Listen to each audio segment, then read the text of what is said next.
Hello, I'm Lucy, and today I wanted to talk about self-awareness. Self-awareness is something that sits at the very heart of a lot of what I do as a psychologist, and having a high level of self-awareness is something that can benefit everybody in all aspects of our lives. Self-awareness is really about understanding ourselves, so getting to know ourselves, what's our personality, what are our motivations, what are our core values. It's about understanding where our strengths lie and also knowing what our weaknesses are. If we have a high level of self-awareness, we're actually able to play to our strengths, to bring those to the forefront in different situations, whilst also being aware of what our weaknesses are and being able to mitigate against those, or even to develop those and manage them in a different way. So it's really that level of insight into ourselves, basically. So a good example of how self-awareness can help us would be a situation where we might not have any control. So take a traffic jam. You get stuck in a traffic jam, there isn't anything that you can do about that, you can't control the situation, you can't change it. Now just have a little moment and think, how do I react to that situation? It could be that you find that very stressful, it could be that you get quite angry, you might be getting frustrated, or equally you might find that you're very calm in that situation. You might be quite happy, it doesn't really bother you, you accept the situation. So whilst we can't control what's happening, what we can control is our response to that, our emotions and our behavioural response to what's going on around us.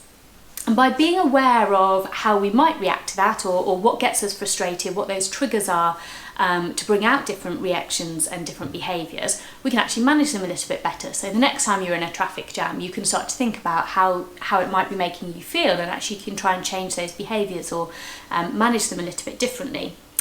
And at the moment, I think we can all agree that there are situations that we can't quite control at the moment, but we can control how we react to them and how we manage them. So it's probably never been more important to have a high level of self-awareness and understand at the moment what are the things that might be making us anxious or stressful, equally what are the things that are making us feel positive and happy, and therefore trying to play to our strengths. Self-awareness has lots of other benefits too. So if you are aware of your strengths and you're able to play to them, and you're able to be understanding of where your weaknesses lie and manage and mitigate against those, you actually find that you can be more confident in all aspects of life because you've got that knowledge of what your strengths are and where your weaknesses lie. Similarly, having a high level of self-awareness can actually increase our emotional intelligence, and that's our ability to understand others, understand their emotions and kind of read situations. And as you can imagine, that helps us to make and maintain really good, strong relationships with other people.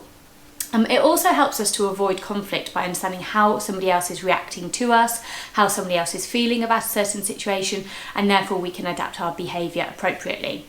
Again, something that might be really important at the moment when we might all find ourselves in quite intense situations, be that in relationships that within our home environments or even those virtual relationships.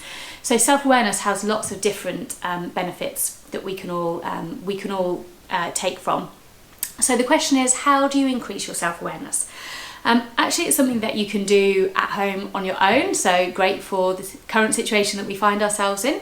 The best thing to do would actually be to take 10 minutes, you can take this quite regularly, and just sit and think about what your strengths are, where your weaknesses are, where do you play best, where do you operate most effectively. You might want to think about different scenarios that have happened in the past and think what made you really good in that situation, or actually why did you find that situation more challenging. And that's just really thinking, what are the triggers under there, what's my personality, why do I react in that way. And at the moment, actually, I'm seeing lots of people that are perhaps quite creative, quite innovative people, bringing that to the forefront and making that work for them in this current situation. So lots of people are adapting how they work, or even changing their whole business models to try and manage this current situation, which we can't control, but we can change our behaviours. And it's really great to see that people are playing to their strengths in that way.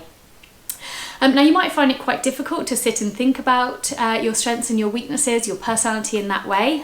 So to get you started, something that you could do is think about what people commonly say about you. So that could be friends, family, colleagues. What comes up often when people talk about you? What are the words that people use to describe you? And then use that as a base to really think about yourself. And why do people say that about you? What is it about your personality that makes them say that? And really important that you don't focus too heavily in an unbalanced way on the negatives there. Try and have, what are the positive things that people say about you? Where do they say that you're really doing really well? What makes you, perform effectively? And use that as a basis to really think about your self-awareness. Another thing that you could do is maybe at the end of the day, jot down a few things that have happened in that day and how it's made you feel, and then that might help you identify what the triggers are, and you can start thinking about some of the themes there. Again, that helps us manage ourselves going forwards. So that's just a bit of insight into self-awareness. I hope that's useful. Thank you very much for listening. Stay safe and stay well.